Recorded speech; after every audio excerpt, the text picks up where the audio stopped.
ডেনমার্কে কাজের সুবিধাদি ১. বাসস্থান ও খাবার। অনেক নিয়োগকর্তা কর্মীদের জন্য বাসস্থান এবং খাবারের ব্যবস্থা করে থাকেন। কিছু ক্ষেত্রে কর্মীদের নিজেদের খাবারের খরচ বহন করতে হয়। ২. চিকিৎসা ও স্বাস্থ্য সুবিধা। ডেনমার্কের স্বাস্থ্যসেবা ব্যবস্থা অত্যন্ত উন্নত। সাধারণত কর্মীদের জন্য স্বাস্থ্য বীমা নিশ্চিত করা হয় যা সরকারি এবং ব্যক্তিগত চিকিৎসার ব্যয় কভার করে। ৩. ভিসা নবায়ন খরচ।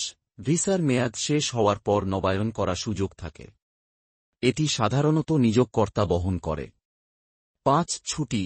কর্মীরা বছরে গড়ে ২১ থেকে ৩০ দিন নৈমিত্তিক ছুটি পেতে পারেন। অসুস্থতার ছুটি এবং সরকারি ছুটিও পাওয়া যায়। যোগ্যতা ও অভিজ্ঞতা। ১. বয়স। সাধারণত ১৮ থেকে ৩৫ বছর বয়সীমা নির্ধারিত হয়। ২. অদক্ষ শ্রমিকদের জন্য অভিজ্ঞতা প্রয়োজন হয় না। প্রয়োজনীয় কাগজপত্র: বৈধ পাসপোর্ট, পাসপোর্ট সাইজ ছবি, voter ID card, medical report, police clearance, কাজের অফার লেটার, আবেদন ফর্ম।